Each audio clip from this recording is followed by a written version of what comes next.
när jag liksom började fundera lite närmare på hur man skulle kunna ta sig an utställningen, så var det ju som att liksom, det skulle verkligen, man skulle uppleva någonting med att gå in i elevens värld, men samtidigt gå in i det som ändå är ett arkiv. Alltså inte i de byggnader och den arkitektur, därför att då ska man ju åka och besöka det. Det är alltid så knepigt att ställa ut arkitektur eftersom det är tredimensionellt skulpturalt. Så det var viktigt att det just handlar om att träda in i arkivet. Och utifrån det så har vi liksom fortsatt att fundera på vad det innebär. Liksom. Vad innebär ett arkiv? Och hur kan man tänka sig att man... Alltså hur bygger man ett arkiv i ett utställningssammanhang? För om man bara tänker sig arkiv, då tror jag det skulle se lite annorlunda ut. Men när man tänker att man ska liksom ändå inom ramen för en utställning visa representationer av ett verk, så ser det lite annorlunda ut. Kan du berätta om skulpturen som du gör till utställningen? Ja, men den...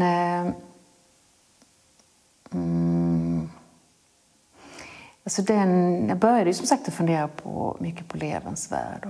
Men precis som det här med att jag blir så himla inspirerad liksom, av hans det här egensinniga och det här skulpturala, ju som jag också tycker att hans framförallt senare verk är, så påminner det så mycket. Alltså jag kunde känna släktskap liksom eller det som jag läste in och det som jag upplever känner jag ett släktskap.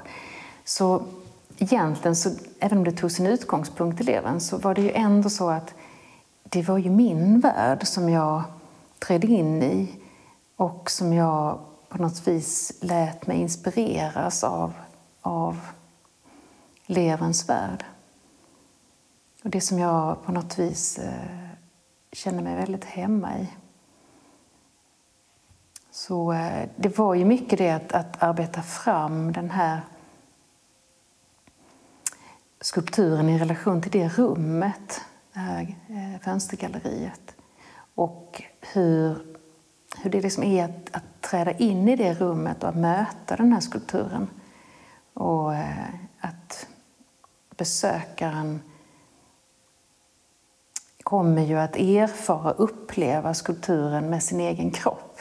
Så det har alltid, för mig har ju alltid arkitekturen, den har ju att göra med den mänskliga kroppen, relationen. För det är ju där man sätter det som skala och materialitet och detaljering. Det är ju i relation till den mänskliga skalan.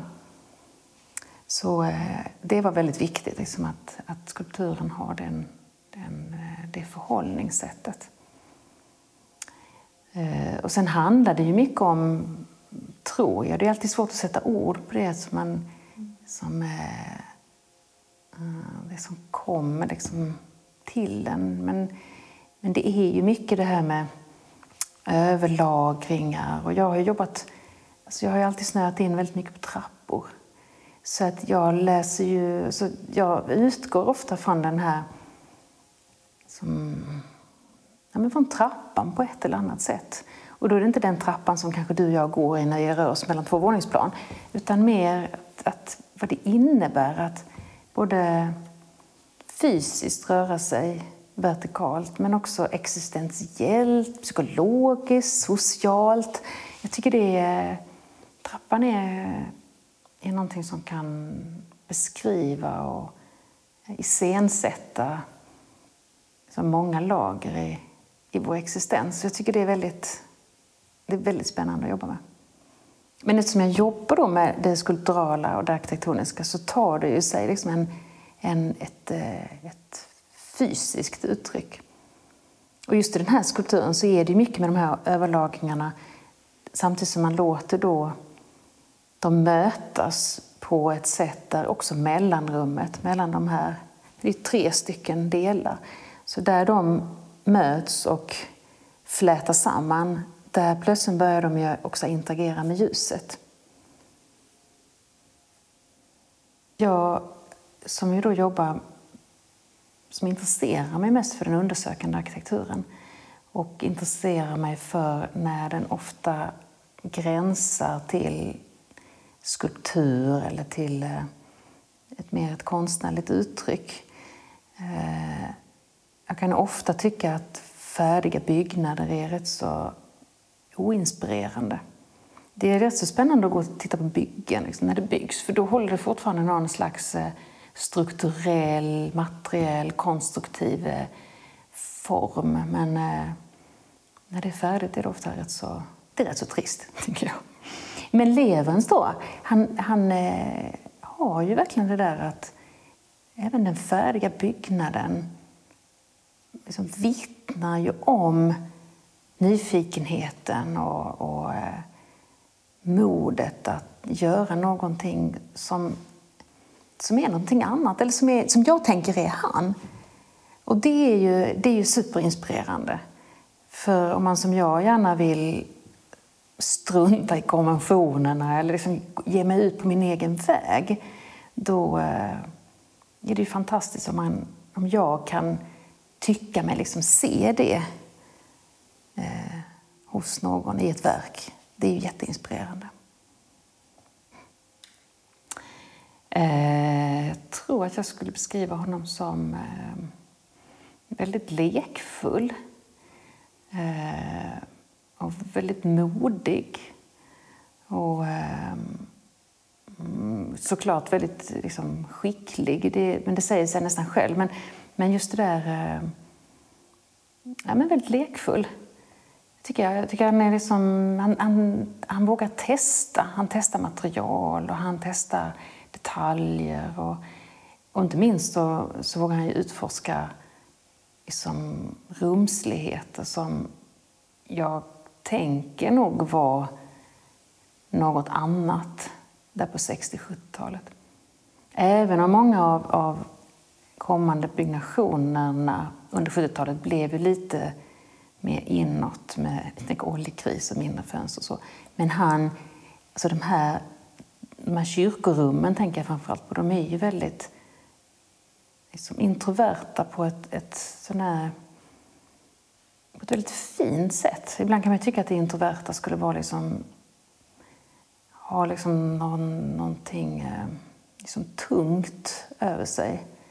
Alltså mollstämt tungt. Och det är inte alls det jag tänker, utan mer liksom möjligheten att så tydligt liksom träda in i ett annat rum. Och man liksom kan också läsa de där rummen på ett väldigt tydligt sätt också, just i de här fönsteröppningarna. Det är liksom som hål i mur där ljuset verkligen kan ju tränga in, liksom pressas in i rummet. Och hur det möter de här olika materialen och detaljerna och belysningen. Han gör det liksom på sitt eget sätt. Otroligt inspirerande, tycker jag. Vad tror du det är som gör att han räknas som en av de stora fortfarande? Liksom hur stort ser hans verk idag? Men jag tror de är så egensinniga så att de står sig just som ett konstnärligt verk. De har någonting. Jag tycker det är så. Man har hört det så mycket, det här med att saker och ting är som, alltså de är klassiska på något sätt, eller att de tidlösa. Men jag tror snarare att det är det där att det finns liksom, det är spår av människan bakom. Det är just det där egensinniga som står för honom. Och såklart att han då han är ju duktig på det han gör. Så kombinationen att ha en väldigt stor känslighet för rummen och materialen tillsammans med den här egensinnigheten, det tror jag de kommer stå. Alltså, jag tycker han har ju sin kompis på något vis i Alvar Aalto. De har ju någon likhet i det att de vågar experimentera. När jag ser deras byggnader och upplever dem, så är det som att träda in liksom i en annan värld. Det är ju jätteroligt. Verkligen. Fantastiskt.